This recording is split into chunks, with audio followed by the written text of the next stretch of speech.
Maulaya sholli wa sallim daiman abada ala habibika khairil khalqi kullihim. Maulaya sholli wa sallim daiman abada ala habibika khairil khalqi kullihim.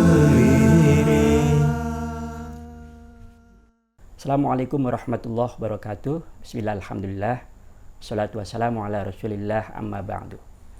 Sahabat Tasdid yang berbahagia, salam jumpa bersama kami, saya Abah Nawa dan juga guru kita Ustadz Ahmad Damanhuri.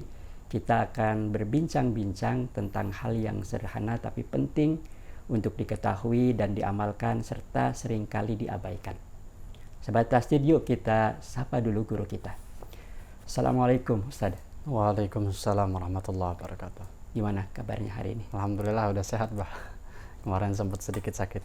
Ustadz, hari ini insya Allah kita akan mengupas tentang keindahan Al-Quran berkenaan dengan bacaan yang biasa disebut dengan qiraat. Begitu ya? Betul. Bismillah, alhamdulillah, wassalatu wassalamu ala rasulillah Muhammad bin Abdullah wa ala alihi wa sahbihi wa mawalah. Wala hawla wala quwwata illa billah. Amma ba'du, rabbi syrah li sadri wa yassir li amri wa hdi qalbi wa saddid lisani bihaqqi sayyidina Muhammadin sallallahu alaihi wasallam. Allahumma inna nas'aluka al-futuh wal munuh wal rusukh taubatan nasuh wa salahal jasadi wal ruh. Sebagai pembuka, sebelum kita lebih jauh kepada materi, saya akan menyampaikan beberapa maklumat bahwasanya pada hari akhir-akhir ini, di akhir zaman ya, orang kehilangan bagaimana keindahan Al-Quran, merasakan keindahan Al-Quran.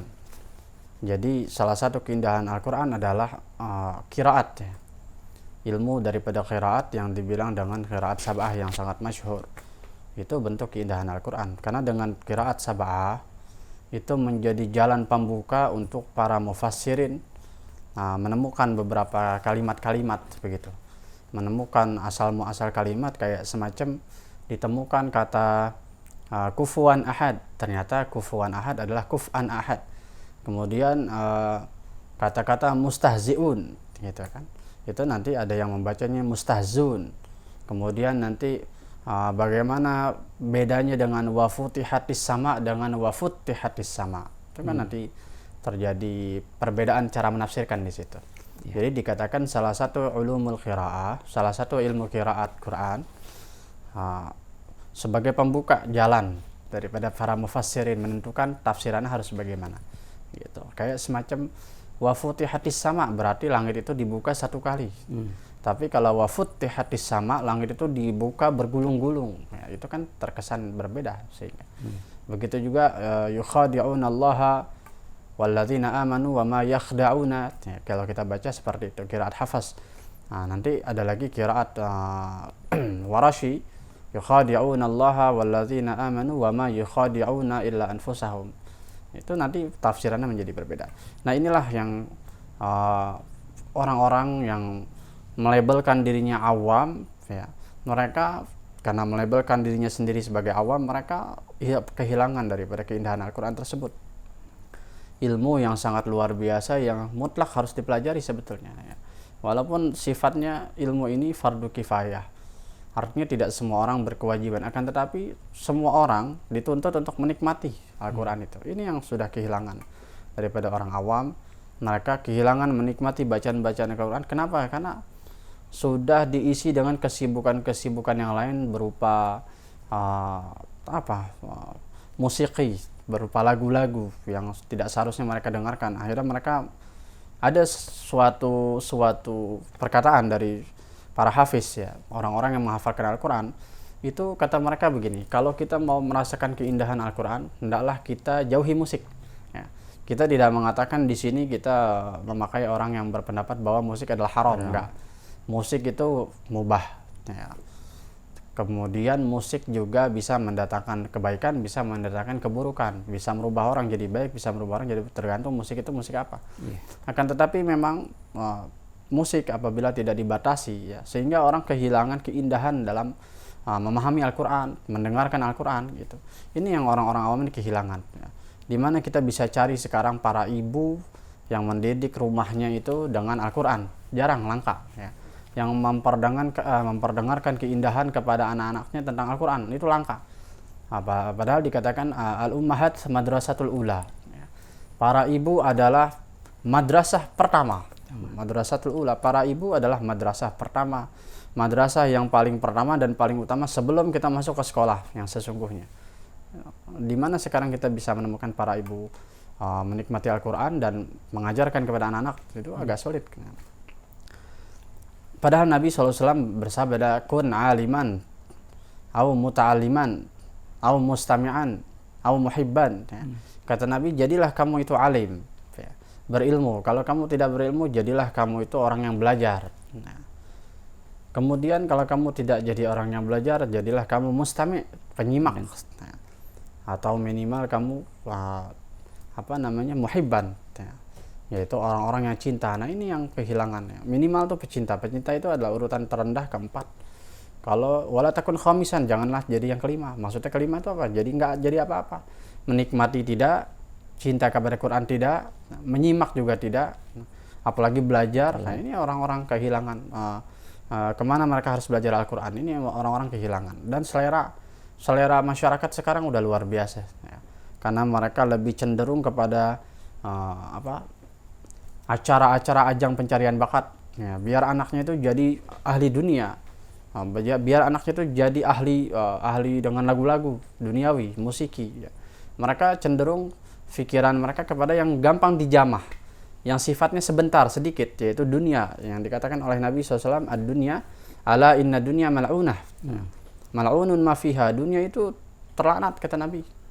Dan semua yang ada di dunia mal'unun ma fiha, terlaknat juga, kecuali, kata Nabi, illa zikrallah ya, kecuali zikir kepada Allah, wa mawalah au aliman au muta'alliman. Yang pertama yang selamat daripada isi dunia apa? Zikrullah ya. Zikrullah sangkutannya sangat erat sekali dengan Al-Quran ya. Kita tahu bahwa yang dimaksud dengan fas'alu ahla zikir, yang dimaksud adalah Al-Quran, fas'alu ahlal Quran ya. Kemudian alim ya, alim semua sumbernya dari Quran ya. Kemudian au muta'alliman, ilmu yang paling patut pertama kali dipelajari adalah Al-Quran. Itu identik satu paket hadis Nabi tersebut dengan ilmu yang akan kita bahas hari ini ya, ulumul Quran ya. Salah satu keindahan Al-Quran adalah qiraah yang masyhur, yaitu sab'ah. Nah, kita bahas hari ini tentang qiraah sab'ah. Bentuk qiraah sab'ah itu adalah hari ini membicarakan kita bukan dalam arti kita ini ahli atau saya ini ahlinya qiraat sab'ah, bukan. Tapi bentuk kita membahas hari ini adalah bentuknya pembelaan ya. Pembelaan kepada orang-orang yang mendalami Al-Quran, menekuni keindahan Al-Quran, dan juga ajakan kepada masyarakat awam, ayo kita mulai mengenal qiraah yang dikatakan qiraah sab'ah. Nah, jadi kita sering mendengar kayak para asatis mengatakan nanti ya, di dalam surat Al-Fatihah misalkan, itu ada boleh dikatakan ayat Maliki Yaumiddin ya. Boleh juga loh dibaca Maliki Yaumiddin, mimnya pendek. Itu pendek. Apakah sebatas itu qiraat itu? Nah, sehingga kita jika dengar Maliki dan Maliki kita terbiasa, tapi tidak terbiasa dengar yang lain. Padahal informasi tersebut adalah pembuka bahwa ada qiraat yang selain yang sering kita baca. Di Indonesia umumnya yang ghalib, yang menang adalah qiraat hafaz, yang lempang-lempang aja tuh ya. Wadduha wallaili idza saja dan lain sebagainya. Itu keindahan Al-Quran. Kita akan bahas nanti selanjutnya ya. Kemudian saya hadirkan di sini sebuah kitab tentang qiraah sab'ah. Kita boleh mendengarkan sedikit daripada mu'alif. Ini kitab ulama Nusantara, Kiai Haji Arwani Amin Kudus ya. Di mana beliau berkata, qala radhiyallahu anhu, ikhwani, wahai saudara-saudaraku, katanya, inna awlal ulum zikran wa fikran wa ashrafaha manzilatan wa qadran ilmu kitabillah ta'ala. Jadi ketahuilah sesungguhnya ilmu yang paling tinggi derajatnya ya, baik secara logika ya, maupun secara dikenal masyarakat luas, secara naluri ya, tentu itu adalah kitab Allah. Kemudian dia paling mulia derajatnya di sisi Allah Subhanahu wa taala, itu ilmu Quran ya. Kemudian li'anna fadlal Quran ala ma'adahu ka fadlillahi ala ma siwah. Jadi keunggulan Al-Quran dibanding yang lain seperti keunggulan Allah dibanding yang lain ya, karena Quran kalamullah. Wa inna ilmal qiraat sab' ya, al-masyhurah a'lal ulum wa a'zamuha wa qiblatul Islam wa adamut tafsir. Jadi ilmu tentang qiraah sab'ah yang masyhur ya, jadi ya, yang dimaksud kenapa dikatakan sab'ah yang masyhur, ada 7 yang masyhur karena nanti sebenarnya ada qiraah asyarah, ada juga qiraah 14 nanti ya, qiraah 10, qiraah 14. Artinya tidak melulu yang dimaksud qiraah sab'ah itu sebenarnya qiraat yang 7 saja. Akan tetapi ini masyhurah, yang 7 itu masyhurah, yang paling masyhur ya, paling mendunia. Itu adalah ilmu yang paling tinggi kata beliau. Kemudian paling mulia wa qiblatul Islam, dan ilmu qiraah sab'ah adalah kiblahnya Islam. Kiblatnya Islam. Ya, sebagaimana tadi para ahli tafsir akan mengambil lafaz-lafaz untuk ditafsirkan itu dari qiraah sab'ah itu. Ya, apakah ini otentik lafaznya sampai ke Nabi atau tidak? Ya. Karena bisa saja nanti ada beberapa lafaz di Quran itu yang menyalahi kaidah bahasa Arab, nanti ada. Ya. Wa ihatatu jami'iha min furudil kifayah. Kemudian menguasai keseluruhan daripada qiraah sab'ah ini itu hukumnya fardu kifayah. Ini luar biasa. Artinya harus ada orang yang mewakili tentang qiraah sab'ah ini. Wala tuhsa al-muallafat fihi fahuwa fannun. Uhtumma bihi aslaful ulama. Ihtamma bihi aslaful ulama. Yang mana para ulama-ulama terdahulu itu sangat memiliki semangat yang luar biasa tentang ini, qiraah sab'ah ini. Ya. Wala yazidul khawd fihi illa syarafan ya. Wa hadzal ilm ahabbul ulum ya. Wa aladzuha ila nufusil mu'minah. Jadi ilmu ini qiraah sab'ah ini unik nih kata-katanya. Jadi ilmu yang paling dicintai dan paling lezat ya, paling lezat rasanya di hati, di jiwa orang yang beriman. Jadi ilmu Quran, kalau orang itu benar-benar beriman, mukminah, ya, memiliki jiwa mukmin, dia pasti menikmati Quran itu. Ya, jadi mustahil sekali, dan ini erat hubungannya dengan keimanan. Jadi orang yang tidak menikmati bacaan Quran, pasti keimanannya dipertanyakan. Itu maksudnya. Ya. Jadi itu saja sedikit ya, ini agak panjang kalimatnya. Jadi beliau membuka dengan mempromosikan kitabnya ini dengan mengatakan ini ilmu yang paling agung yang harus dipelajari. Gitu. Ilmu qiraat ini kan berkaitan dengan pelafatan atau pengucapan Al-Quran. Lalu apa perbedaannya antara makhraj dengan sifat huruf? Bedanya makhraj dengan sifat. Makhraj itu tempat keluar huruf yang secara umum orang Indonesia mengucapkannya tahu, mengucapkan gha itu di tempatnya G misalkan gitu. Jika di Indonesianya ya. Walaupun G berbeda dengan gha berbeda dengan G. Begitu juga ra berbeda dengan r ya. Tapi secara umum itulah makhraj seperti itu. Makanya pentingnya makhraj juga dan sifat juga itu, karena kalau sekedar makhraj saja ada kesamaan antara Arab dengan Indonesia, dan itu tentu jauh dari yang dimaksud dengan Al-Quran, seperti G ghairil magdubi misalkan. G huruf go padahal kan huruf gha, atau begitu juga r. Jadi bukan Rahman ya, atau Rahim, R yang terlalu di R ya. Jika sekedar makhrajnya itu akan jadi seperti itu. Jadi kita akan berpikir bahwa ra-nya Arab adalah R Indonesia, bukan.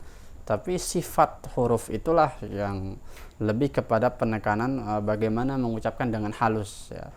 Bi ghairi takallufin, min ghairi ma takallufi, tanpa ada dipaksa-paksa. Kemudian bil lutfi fin nutqi, supaya mengucapkannya dengan lembut sesuai dengan apa yang Nabi katakan ya. Nanti ya kita akan ada hadis dari Nabi, saya pernah baca di dalam sebuah kitab, kata Nabi, Iqra'ul Quran biluhunil Arab ya. Itu bacalah Al-Quran dengan lahannya orang Arab. Bagaimana ya cara mengucapkan huruf-huruf Arab itu ya, seperti ra ya, bagaimana mengucapkan huruf ra, begitu juga bagaimana mengucapkan huruf gha, kemudian dhad ya. Jadi dhad itu bukan sekedar do misalkan. Itu makhraj. Makhraj itu dha, ya, dha, tapi sifat dari dha itu ketika mati dia bagaimana? Ya, misalkan kita baca fil ardi, kemudian kita waqaf fil ard. Orang kan kebanyakan bacanya seperti itu, fil ard. Ya. Padahal di situ ada sifat daripada huruf dhad itu yang dikatakan sifatnya rakhwah. Ya. Rakhwah itu artinya ketika huruf dhad itu mati, waqaf, dia harus tetap mengalir bunyinya. Seperti misalkan lahu ma fis samawati wa ma fil ard. Jadi mengalir begitu. Nah, itu makhraj. Perlu penghalusan dan itu usaha. Jadi kata Muhammad Ibn al-Jazari katanya, walaysa bainahu wa baina tarkihi illa riyadhatu mar'in bifakkihi. Kata Muhammad Ibn al-Jazari di dalam kitabnya Al-Muqaddamah Al-Jazariyah, itu tidak ada bedanya orang yang ngaji rajin dengan orang yang tidak rajin ngaji. Nggak ada bedanya apabila dia tidak mau berusaha di dalam melatih sifat-sifat huruf itu. Ya. Karena orang-orang yang secara umum, secara awam, apabila kita suruh baca, mereka tetap secara makhraj itu akan benar. Nah, akan tetapi tuntutannya adalah bagaimana mendatangkan huruf-huruf itu hak-haknya, yaitu sifat-sifat yang benar yang sesuai dengan yang Nabi ajarin. Itu yang bedanya di situ. Jadi makhraj tempat keluar huruf, kalau sifat lebih kepada penghalusan dan bagaimana mengucapkan huruf tertentu yang sulit supaya persis dengan apa yang diriwayatkan dengan Al-Quran, ya, yang dimaksud dengan Al-Quran. Jangan sampai nanti ada perbedaan huruf-huruf yang ya, seperti hamzah dan ain, itu orang kan sering ketukar, ya. An'amta dan lain sebagainya, itu penting. Itu sifat. Lalu apa ukurannya, Ustaz, bahwa kita sudah melafalkan huruf Arab atau huruf Quran itu dengan benar? Ukuran dari Muhammad Ibn al-Jazari, beliau mengukur dengan tujuan liyalfizu bi afsahil lughat, supaya orang-orang yang belajar makhraj dan sifat huruf itu liyalfizu bi afsahil lughat, mengucapkan, melafalkan huruf dengan lughat yang paling fasih, ya. Seperti ada keunikan sahabat Nabi, para sahabat itu mengeluhkan bagaimana ya Rasulullah mengucapkan dhad yang benar. Itu sampai terjadi beberapa cara mengucapkan dhad yang benar. Ada yang menggunakan sebelah kanan lidah, ya. Lidah, artinya lidah itu dimiringkan ke kanan, ya. Bil adras, dengan geraham itu disentuh. Ya Allah. Ada juga Sayyidina Umar menggunakan kedua-duanya, kanan dan kiri, dikatup begitu. Ada juga beberapa sahabat yang kesulitan bagaimana Rasulullah. Caranya yang paling ringan, paling aisar, ya, paling mudah itu yang pakai sebelah kiri, atau lidahnya itu dimiringkan ke kiri. Sampai seperti itu. Artinya orang-orang Arab sendiri, mereka kesulitan dalam meniru Rasulullah kefasihan huruf dhad.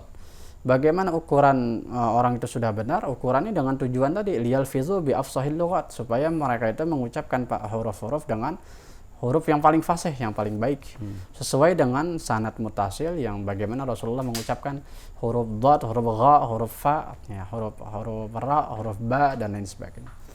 Itu kemudian kata Muhammad al-Jazariyah, mukammilan atau mukammalan, ya. Mukammalan diucapkan dengan sempurna min ghairi ma takallufi, tanpa adanya pemaksaan. Bil lutfi fi nutqi bila ta'assufi, mengucapkannya dengan lembut, ya, bila ta'assuf, tanpa adanya dipaksa atau dibuat-buat ta'assuf. Seperti contohnya yang dibuat-buat, bukan dibuat-buat, ya, artinya orang kebiasaan seperti mengucapkan hak besar. Hak besar orang sering mengucapkan hak besar itu tembus sampai ke dada, ke bawah. Dada. Bismillahirrahmanirrahim. Nah, kita sering mendengar bahkan dari beberapa para qori kadang-kadang, ya. Qori ini misalkan pernah juga dia sebagai sinden misalkan. Dia membawakan Quran dengan ekspresif, saking ekspresifnya terbawa bagaimana mengucapkan huruf seperti menyanyi gitu. Bismillahirrahmanirrahim, ya, itu bukan sifat huruf yang benar, bahwa ha itu bukan di dada tapi adanya di leher sini, di halq. Nah, itu ukuran yang benar, ya, harus latihan, ya. Lalu Ustaz, apa yang dimaksud dengan qiraat sab'ah atau bacaan yang 7 itu? Yang dimaksud dengan qiraat sab'ah adalah jalur periwayatan yang 7 yang masyhur, bagaimana mengucapkan huruf-huruf itu dengan benar, ya. Dan juga kata-katanya bagaimana di surat ini, apakah wa futihat atau wa futihat, yukhadi'una apa yakhda'una, dan lain sebagainya, banyak atau juga nanti kalau beberapa hukum seperti kazzabat samudu, di beberapa qiraat membaca kazzabat samudu, itu merubah arti atau tidak? Ya. Itu qiraat sab'ah itu fungsinya ke situ. Jadi 7 riwayat yang menjelaskan cara baca dari masing-masing perawi, dan itu berpengaruh nanti mengucapkannya benar atau tidak. Itu 7 riwayat tersebut masyhur atau tidak, disepakatinya bagaimana menurut para ulama, sudah diteliti sampaikah ke Rasulullah, bagaimana masyhur atau tidak, mutawatir atau tidak, kemudian bacaan ini rusak atau tidak. Itu yang dimaksud dengan qiraat sab'ah. Itu melebar nanti dari sab'ah ke asyrah dan juga ke 14. Jadi sebenarnya banyak sekali para imam qiraah, akan tetapi yang dimaksud sab'ah di sini adalah yang masyhur, dan juga sab'ah ini bertepatan dengan hadis Nabi yang Nabi nanti mengatakan bahwa unzila al-Qur'an ala sab'ati ahruf. Jadi Quran diturunkan dengan 7 huruf, itu nanti berkenaan ke situ. Tapi bukan dalam artian penyempitan, bukan. Tapi apa sih yang dimaksud dengan 7 huruf ini? Itu kan terjadi ikhtilaf tafsir ulama. 7 yang dimaksud Nabi 7 huruf itu apa? Nah, itulah 7 bacaan itu mencakup bahwa ada beberapa huruf yang berbeda antara satu dengan yang lainnya, antara 7 itu. Yang sesuai dengan hadis Nabi, perintah dari Nabi SAW, Iqra'ul Qur'an bilhunil Arab. Bacalah Al-Quran dengan lahannya orang Arab. Apa itu lahan? Lahan itu secara umum kita tahu itu kesalahan baca. Tapi bedanya lahannya dengan kita yang salah baca dengan lahannya Arab adalah sama-sama lahan di sini, sama-sama merubah bacaan. Tapi bedanya yang lahan yang Arab yang disepakati itu sahih, itu tidak merusak arti daripada Quran. Seperti contoh ilmu tajwid itu termasuk lahan Arab sebetulnya. Ilmu tajwid misalkan seperti kazzabat samudu, kazzabat samudu dengan kazzabat samudu, dua-duanya kan ini sudah diteliti bahwa itu betul, bersumber dari Nabi. Ketika mengucapkan kazzabat samudu, kedengaran ada ta di situ. Tapi ketika mengucapkan kazzabat samudu, berarti taknya diidgham ke sa. Boleh nggak seperti itu? Oh, itu boleh dalam qiraat ini kan, itu yang dimaksud lahan. Jadi apabila terjadi lahan, terjadi meleset. Jadi lahan itu gampangnya meleset ya. Apabila terjadi meleset, hendaklah kamu salahnya itu dengan salahnya orang Arab. Salahnya orang Arab ya sesuai dengan kaidah bahasa Arab. Karena kesalahan Arab itulah yang memunculkan ilmu tajwid akhirnya. Itu yang dimaksud lahan itu ya. Jadi qiraat sab'ah nanti membahas tentang lahan-lahan itu.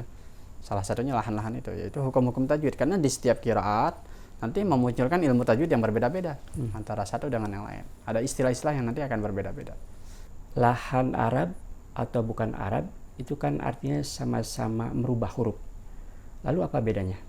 Kita dapat lihat di dalam hadis Sahih Al-Bukhari ada kisah yang menarik ya, di mana ini berbentuk dengan lahan, berhubungan dengan lahan atau cara baca yang berbeda-beda. Jadi di dalam hadis Sahih Al-Bukhari tentang fadzailul Quran, keutamaan Al-Quran, yang dikatakan inna hadzal Quran unzila ala sab'ati ahruf. Sesungguhnya Al-Quran ini diturunkan atas 7 huruf.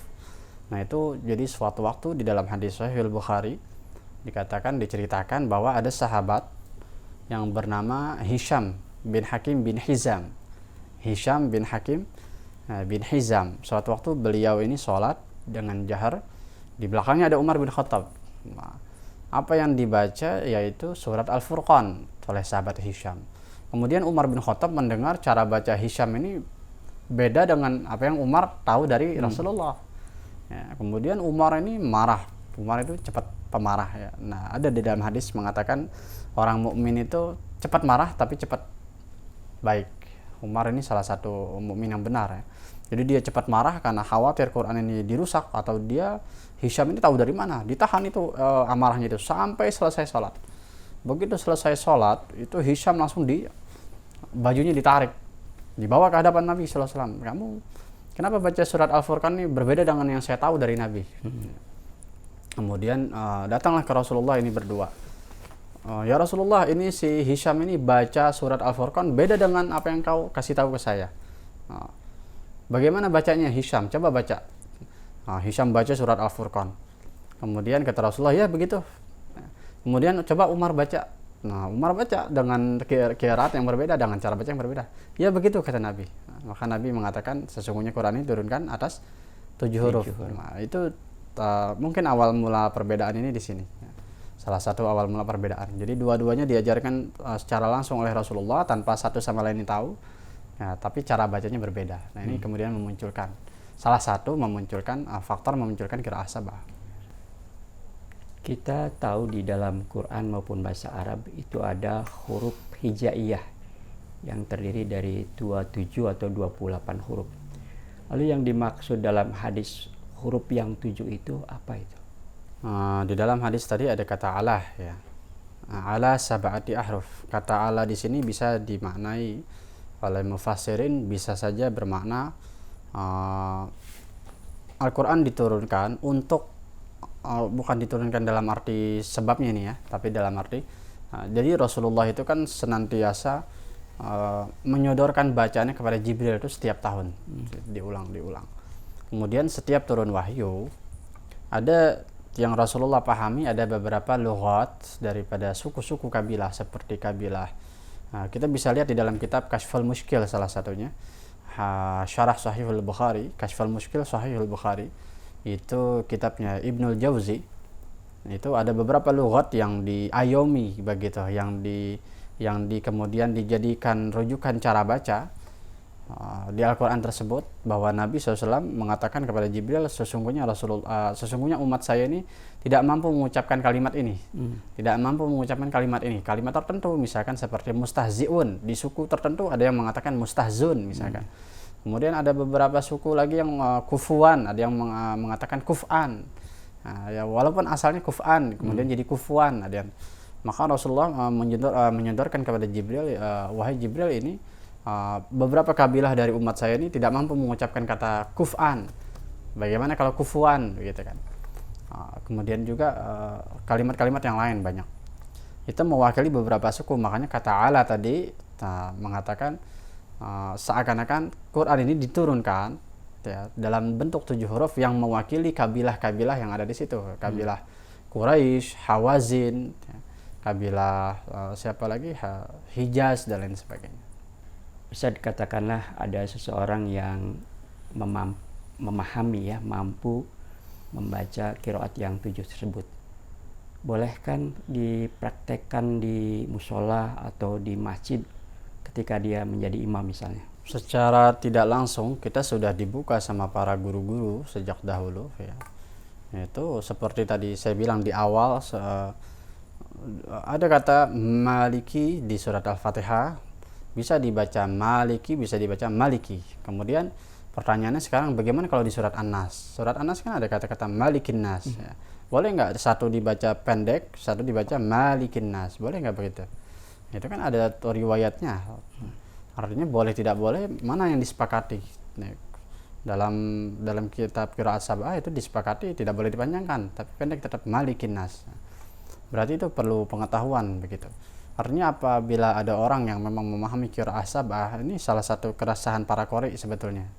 Dan sudah lama.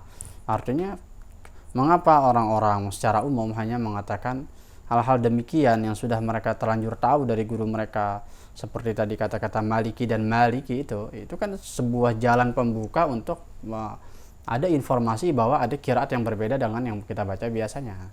Kenapa ini nggak dilanjut? Pelajaran ini nggak dilanjut, sehingga orang-orang awam itu terjebak di dalam beberapa kita sudah di qiraat yang ini saja begitu. Padahal itu sendiri kalau mau dikatakan di dalam satu versi qiraat saja seperti hafaz, kita kan masyhur di sini hafaz ya.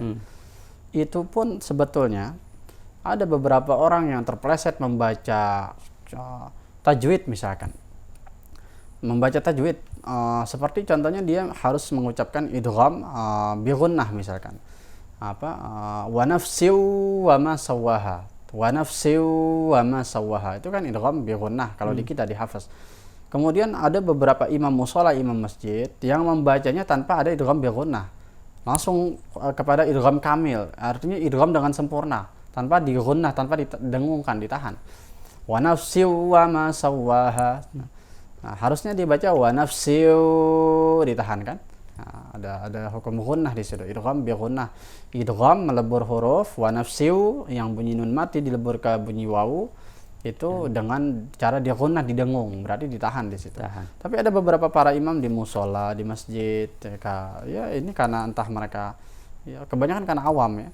Akhirnya tidak membaca idgham bi gunnah itu dengan benar sehingga menyasar kepada qiraat yang lain. Yang harusnya idgham bi gunnah di dalam qiraat Hamzah itu tidak ada idgham bi gunnah, adanya idgham kamil. Langsung dibacanya langsung begitu seperti izhar saja. Wa nafsi wa ma sawwaha. Wa nafsi wa ma langsung tidak ditahan. Artinya ada beberapa orang beberapa masyarakat sebenarnya secara luas ya, bukan beberapa lagi ini secara luas. Mereka itu sudah menyasar antara qiraat satu dengan qiraat yang lain. Secara tidak langsung mereka sudah menyasar itu. Artinya tidak jelas mazhabnya nih baca yang mana nih. Kenapa itu tidak diteruskan begitu? Ya, kalau dikatakan boleh tidak boleh orang yang mampu qiraat sab'ah ini, itu jangan dibaca, ini lingkungan orang awam begitu. Itu di dalam satu qiraat saja kita sudah mencampur aduk sebetulnya. Kenapa itu nggak dilanjut pelajaran itu? Kita terjebak dengan satu pemahaman bahwa ini udah orang awam ini di sini saja. Artinya itu di lingkungan pesantren, di lingkungan majelis yang memang mendalami. Ya, artinya setiap hari kita satu qiraat saja itu kita nggak hatam. Ya, satu qiraat saja kita nggak hatam dan kita nggak tahu apakah ini salah benar di qiraat yang di sini atau ternyata ada kebenarannya di qiraat yang lain. Seperti orang baca misalkan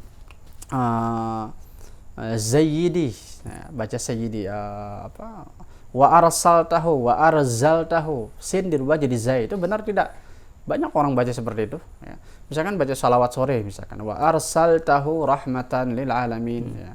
Kemudian dibaca wa arzaltahu, itu boleh nggak dipelesetin kayak gitu? Kalau dibilang orang awam nggak boleh baca sembarangan atau nggak boleh membaca cukup satu qiraat saja, itu sudah qiraat yang berbeda, merubah huruf sin menjadi huruf zai. Banyak orang tidak paham di situ ya.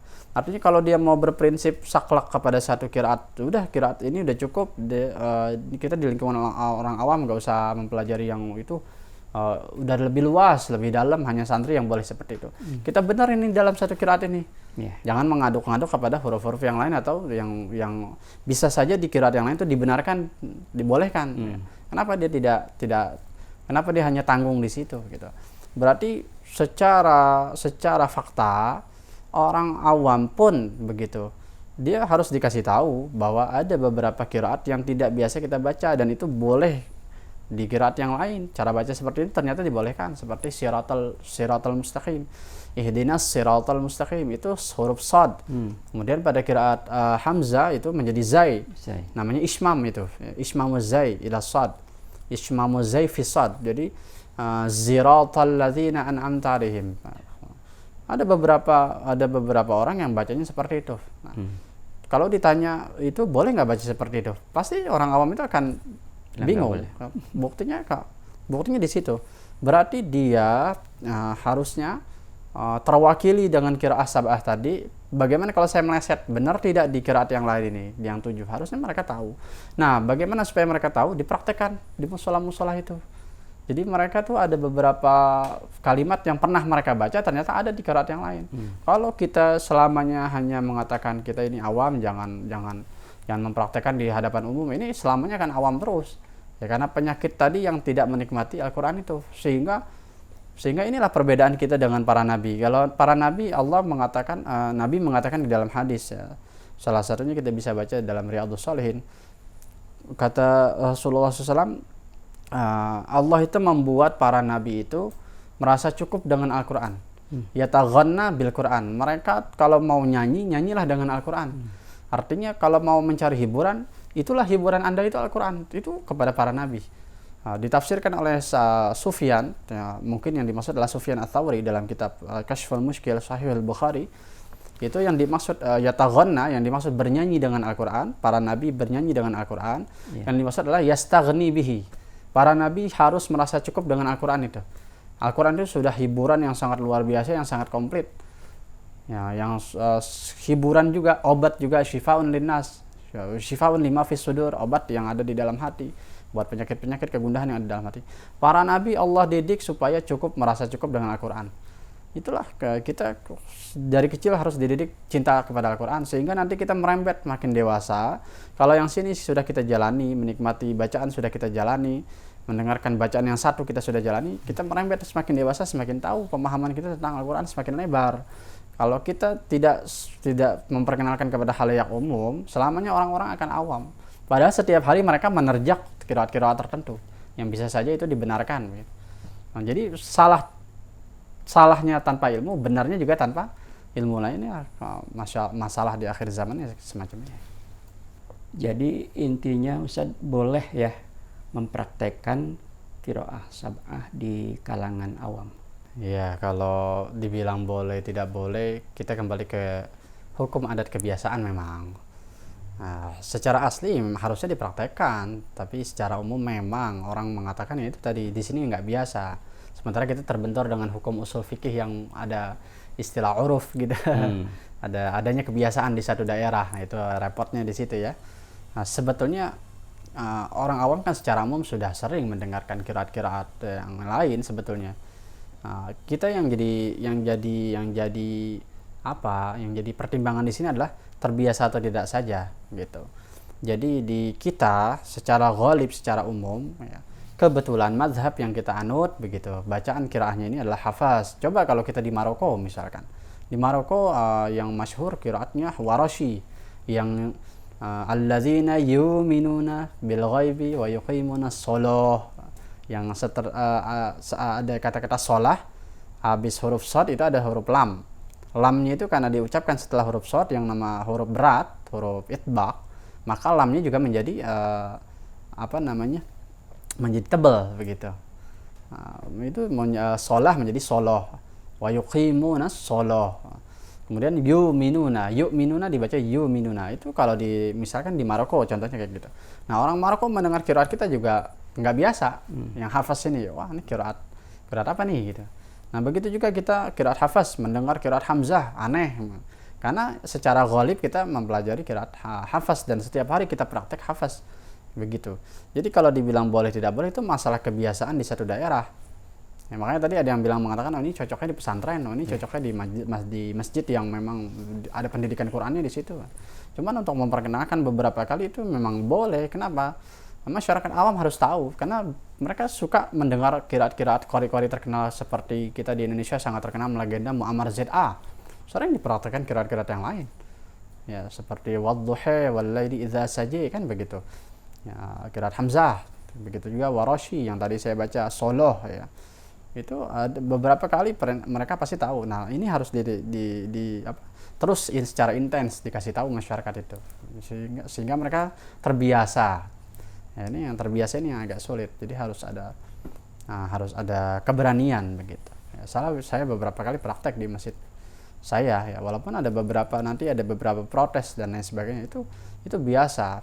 Hal yang mereka nggak tahu itu mereka takut gitu. Tapi coba kalau mau takut ya setiap hari mereka harusnya juga takut dalam membaca Quran itu salah. Masalah huruf-hurufnya itu, makharijul huruf, sifat-sifat huruf, tiap hari mereka sudah salah. Jadi kalau mau takut, hendaklah takut di satu mazhab itu. Ya, jangan takut dengan mazhab yang lebih lebar yang kita nggak tahu.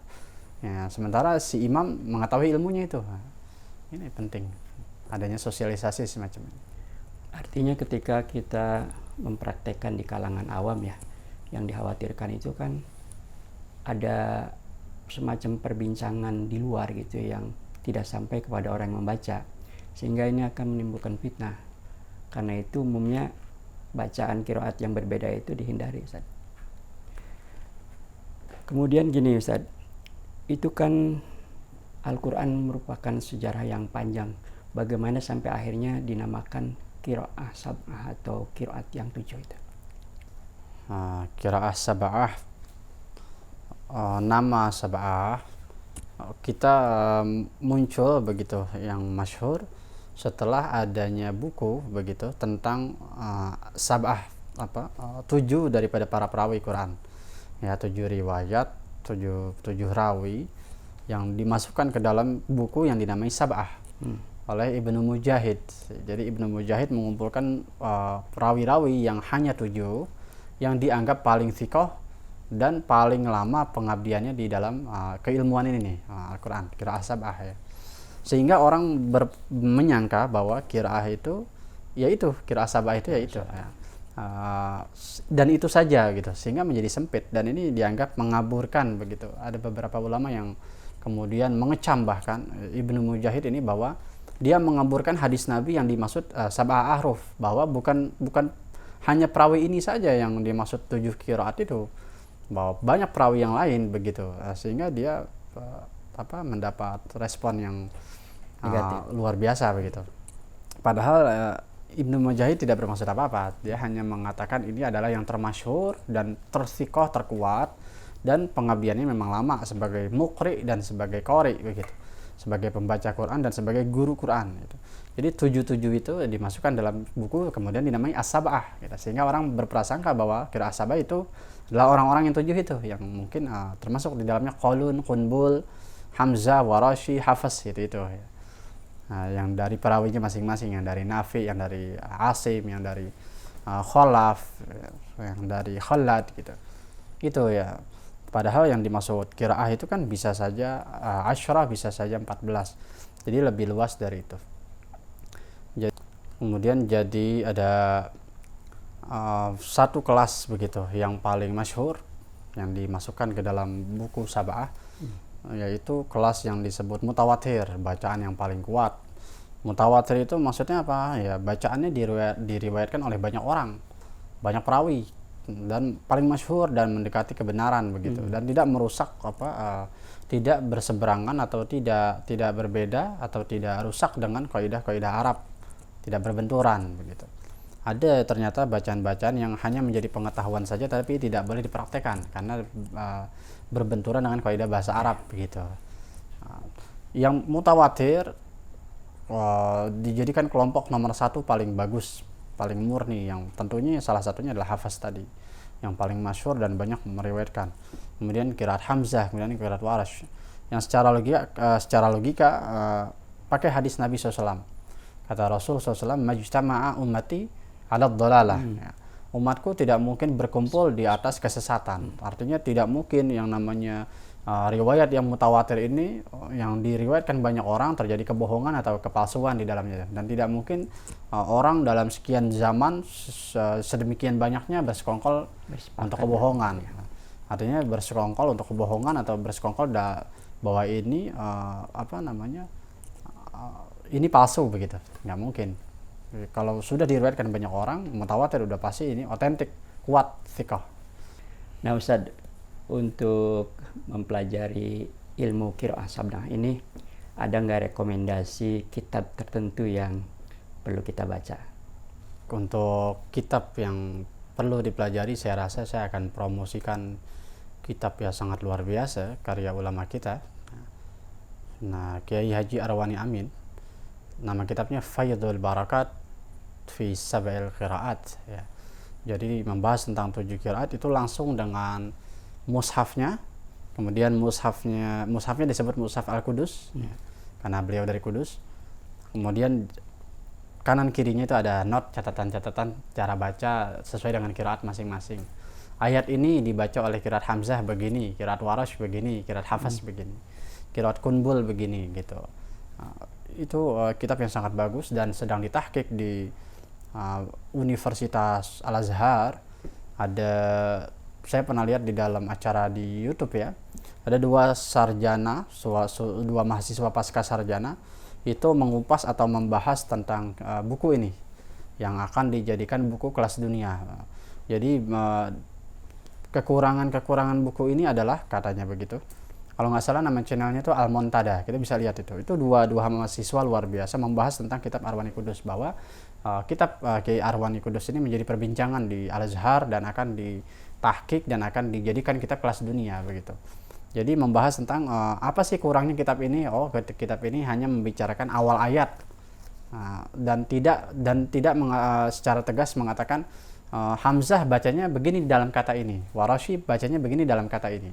Artinya itu hanya secara umum saja dikupas. Jadi satu ayat pembukanya diucapin, misalkan dzalikal kitabu la raiba fihi hudal lil muttaqin misalkan. Kemudian di bawahnya baru ditulis Hamzah begini, Warosi begini, Kunbul begini, tidak satu kata. Itu saja yang dibahas. Kemudian banyak juga sejarah-sejarahnya, dan ini saya rasa penting ya. Itu perlu untuk pondok-pondok yang mendalami ilmu-ilmu hafiz, sudah mulai belajar hafiz, sudah mulai belajar tahfiz Quran, dia harus belajar kitab ini. Faidul Barakat fi Sab'il Qiraat. Itu kita bisa tahu cara baca para imam yang 7 langsung dalam satu kitab gitu. Alhamdulillah sahabat tasdid, kita sudah sama-sama mengikuti, menyimak perbincangan tentang qiraah sab'ah. Banyak sudah yang kita pelajari, mudah-mudahan menjadi lahan keilmuan bagi kita. Sampai jumpa lagi dalam perbincangan yang lain, tentu saja tetap dengan hal-hal yang sederhana tapi penting untuk diketahui dan diamalkan.